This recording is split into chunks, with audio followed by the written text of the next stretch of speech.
Friends, welcome to my YouTube channel. आज हम पढ़ने वाले हैं पृथ्वी के कटिबंधों के बारे में कि पृथ्वी पर कितने प्रकार के कटिबंध पाए जाते हैं। तो सबसे पहले जानते हम कि कटिबंध होता क्या है।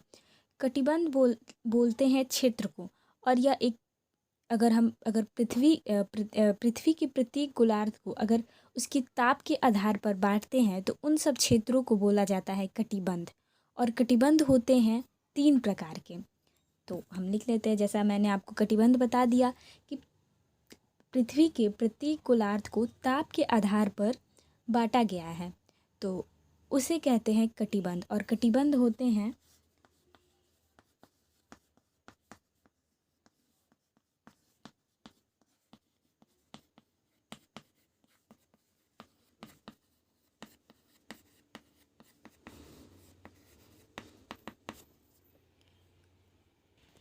तो चलिए हम एक पृथ्वी बनाते हैं।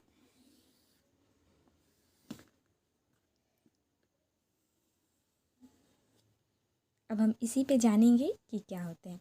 सबसे पहले हम पृथ्वी पर जितनी भी काल्पनिक रेखाएं खींची गई हैं उनको बनाते हैं।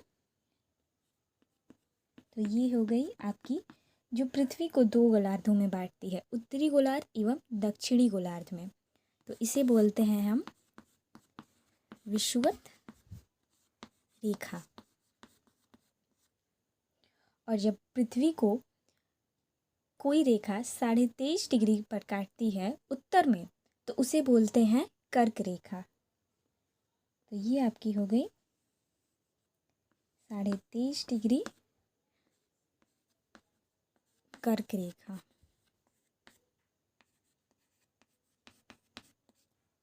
अगर यही दक्षिण में खींची गई है काल्पनिक रेखा 23.5 डिग्री ही कहलाती है मकर रेखा।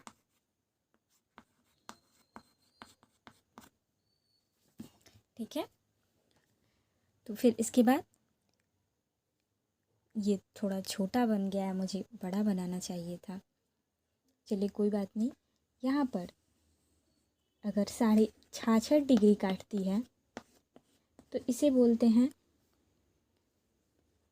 अगर उत्तर में 66.5 डिग्री को बोलते हैं आर्कटिक वृत्त, और नीचे में दक्षिण में बोलते हैं 66.5 डिग्री को ही अंटार्कटिक वृत्त। ऊपर आर्कटिक वृत्त और नीचे अंटार्कटिक वृत्त। तो हमने सभी पृथ्वी पर मौजूद सभी काल्पनिक रेखाओं को खींच लिया है। अब देखते हैं, अभी हमारा टॉपिक है कि पृथ्वी के कटिबंध किसे कहते हैं। तो सबसे पहले मैं आपको बताना चाहती हूँ कि जो हमारा सूर्य है वह सिर्फ 3 रेखाओं तक ही जाता है। ये जो हमारा सूर्य है सिर्फ 3 रेखाओं पर ही इसकी जो किरणें होती हैं सीधी पड़ती हैं, क्योंकि जो हमारे ये सूर्य है, पहले अगर मैं आपको एक और जानकारी बताना चाहूँ तो ये हमारा जो सूर्य है विषुवत रेखा पर 22 मार्च को होता है। ठीक है, 22 मार्च को होता है। और फिर जब तो यहाँ पर सूर्य की किरणें एकदम सीधी पड़ती हैं क्योंकि यह विषुवत रेखा पर होता है। फिर 4 महीने ट्रैवल कर अपनी गति से जाता हुआ सूर्य पहुँचता है कर्क रेखा पर, और ये पहुँचता है 21 जून को। तो पृथ्वी पर यह सबसे बड़ा दिन होता है, क्योंकि हमारा पृथ्वी पर नहीं, माफ़ कीजिएगा, भारत में 21 जून को सबसे बड़ा दिन होता है, क्योंकि कर्क रेखा भारत कर्क रेखा में ही पड़ती है। कर्क रेखा भारत से गुजरती है, तो 21 जून को सबसे बड़ा दिन होता है। फिर यह रेखा फिर 4 महीने अपनी गति से विषुवत रेखा पर आती है, तो ये आती है फिर 22 सितंबर को। अब 4 महीना ले लीजिए, 4 महीना पे ही ये ट्रैवल करके आती है, ऊपर नहीं जाती है, बस इन 3 रेखाओं तक ही आती है। फिर 22 सितंबर, और यहाँ पर मकर रेखा, यहाँ पर सूर्य 22 दिसंबर को आती है। तो यहाँ पर भारत में सबसे छोटा दिन होता है 22 दिसंबर को। तो चलिए देखते हैं, चलिए आगे। अब हम आज कटिबंधों के बारे में पढ़ने वाले हैं। देखिए, जैसा कि मैंने आपको बताया कि सूर्य हमेशा इन तीनों ही रेखाओं के बीच में घूमती रहती है और इसकी कभी कर्क रेखा पर सीधी पड़ती है, कभी कभी मकर रेखा, कभी विषुवत रेखा पर इसकी किरणें सीधी पड़ती है और यहाँ से इसकी किरणें जो ये आर्कटिक वृत्त है तिरछी पड़ती है। ध्रुवों ये सब तक तो जा ही नहीं पाती, मतलब कम जा पाती है, ये सब में तिरछी पड़ती है। तो यहाँ पर जो कि सूर्य की किरणें हमेशा 4-4 महीने पे आती रहती है, तो यहाँ पर हमेशा गर्मी होता है। तो इस क्षेत्र को बोलते हैं उष्ण कटिबंध। ठीक है, समझ में आया आप सबको? देखिए, अगर मैं फिर से यहाँ पर, तो उष्ण कटिबंध उस क्षेत्र को बोलते हैं।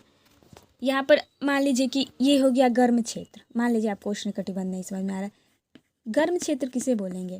जहाँ पर सूर्य की किरणें हमेशा पड़ती हो, सीधी पड़ती हो, तो उसी को गर्म क्षेत्र बनेंगे। अगर इसे भूगोल की भाषा में बोलना चाहें तो उष्ण कटिबंध बोल देंगे कि गर्म जगह। उष्ण कटिबंध, कटिबंध को वैसे भी क्षेत्र बोलते हैं, उष्ण कटिबंध। तो इसके अगर हम परिभाषा की बात करें तो उष्ण कटिबंध का परिभाषा हो जाएगा कि कर्क रेखा और मकर रेखा के बीच में पड़ने वाले क्षेत्र को उष्ण कटिबंध बोलते हैं। अगर हम उसी प्रकार देखें तो हमने बताया कि कटिबंध 3 प्रकार के होते हैं, तो हमने उष्ण कटिबंध पढ़ लिया। अब हम देखने वाले हैं शीतोष्ण कटिबंध। ठीक है, शीतोष्ण कटिबंध कहाँ होगा?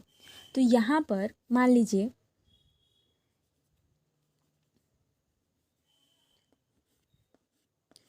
मान लीजिए सूर्य की किरणें कर्क रेखा पर है, तब तो यहाँ पर मकर रेखा पर ठंडी होगी, क्योंकि सूर्य की किरणें काफ़ी दूर हैं। ठंडी होगी ना, ठंडी होगी। अगर मान लीजिए अपना ये ट्रैवल कर अपनी गति से ये यहाँ पर आता है, जब सूर्य कर्क रेखा पर है तो मकर रेखा पर ठंडी पड़ेगी, क्योंकि काफ़ी दूर है उससे, और तो यहाँ पे ठंडी हो गई। जब सूर्य मान लीजिए मकर रेखा पर आ गई तो यहाँ गर्मी हो गई। ये आर्कटिक वृत्त की मैं बात कर रही हूँ। आर्कटिक वृत्त जो 66.5 डिग्री पे है, ये वाली रेखा, ये तो मकर रेखा है, तो ये 66.5 डिग्री पे है। ठीक है, तो मान लीजिए ये कर्क रेखा पे है, तो यहाँ पर तो ये किरणें एकदम आ नहीं पाएंगी, कम आ पाएंगी, गर्मी नहीं होगी, ठंडी होगी। ठीक है, तो बस वैसे ही जब ये करते करते यहाँ पर आ जाएगी तो यहाँ पर तो ये ज़्यादा गर्मी देगी। ठीक है, यहाँ पर तो ये ज़्यादा गर्मी देगी, यानी कि गर्म प्लस ठंडा, यानी कि शीत प्लस उष्ण, इसका मतलब हो गया शीतोष्ण कटिबंध। तो आर्कटिक शीतोष्ण कटिबंध। और यहाँ पर है हमारा ध्रुव, ये वाला जो क्षेत्र है ध्रुव है, ऊपर भी ध्रुव है। तो हम शीतोष्ण कटिबंध किसे बोलेंगे? तो ये ऊपर के लिए भी है। मान लीजिए जब मकर रेखा पर सूर्य होगा तो यहाँ पर शीत होगा, और जब कर्क रेखा पे ये सूर्य आ जाएगा तो यहाँ पे जो 66.5 डिग्री है वहाँ पर गर्मी होगा। तो यहाँ पर भी हो गया शीतोष्ण कटिबंध, हो गया ना शीतोष्ण कटिबंध। यहाँ पर ऊपर भी हो जाएगा शीतोष्ण, नीचे भी हो जाएगा 66.5 डिग्री वाले, यानी कि आर्कटिक और अंटार्कटिक वृत्त में हो जाएगा शीतोष्ण कटिबंध। अब देखते हैं कि शीत कटिबंध एक होता है, शीत कटिबंध। तो ध्रुवों के जो क्षेत्र में कटिबंध होगा, ध्रुवों के क्षेत्र को शीत कटिबंध बोलेंगे, क्योंकि सूर्य की किरणें हमेशा इन तीन ही रेखाओं पर आती रहती है, और यहाँ पर इसकी रेखा एकदम तिरछी पड़ेगी, क्योंकि ये काफ़ी दूर है। यही वजह है कि सूर्य की किरणें यहाँ पर तिरछी पड़ती है। यहाँ पर मतलब लाइट जैसा तो होता है, पर सूर्य की उष्मा उतनी नहीं पहुँच पाती, इसलिए यहाँ पर अत्यधिक ठंड पड़ती है, ध्रुवों पर अत्यधिक ठंड पड़ती है, और यहाँ के क्षेत्र को शीतोष्ण कटिबंध बोलते हैं। तो फिर से मैं इसको एक बार अच्छे से समझा देती हूँ, साफ डायग्राम। तो उष्ण कटिबंध, शीतोष्ण कटिबंध और शीत कटिबंध। तो हम बताते हैं कि कर्क रेखा और मकर रेखा के बीच में पड़ने वाले क्षेत्र को बोलते हैं उष्णकटिबंध, क्योंकि यहाँ पर सूर्य की किरणें हमेशा सीधी पड़ती रहती हैं। यहाँ पर अत्यधिक गर्मी पड़ती है, खासकर विषुवत रेखा पर काफ़ी अधिक गर्मी पड़ती है। उसके बाद यहाँ के क्षेत्र को, कर्क रेखा और आर्कटिक वृत्त के क्षेत्र को बोलते हैं शीतोष्ण कटिबंध, क्योंकि यहाँ पर कभी गर्मी कभी ठंडी, इस वजह से इसे बोलते हैं शीतोष्ण कटिबंध। और उसी प्रकार दक्षिणी गोलार्ध के भी भाग को बोलते हैं शीतोष्ण कटिबंध।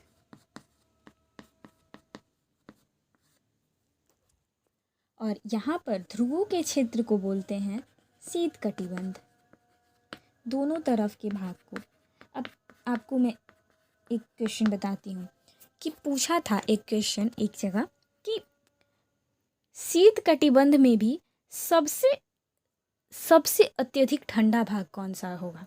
तो इसमें पूछ रहा है कि शीत कटिबंध तो खुद ही इतना ठंडा है, उसमें भी पूछ रहा है कि शीत कटिबंध में सबसे अधिक कौन सा भाग होगा। तो इसमें दो भाग होते हैं। देखिए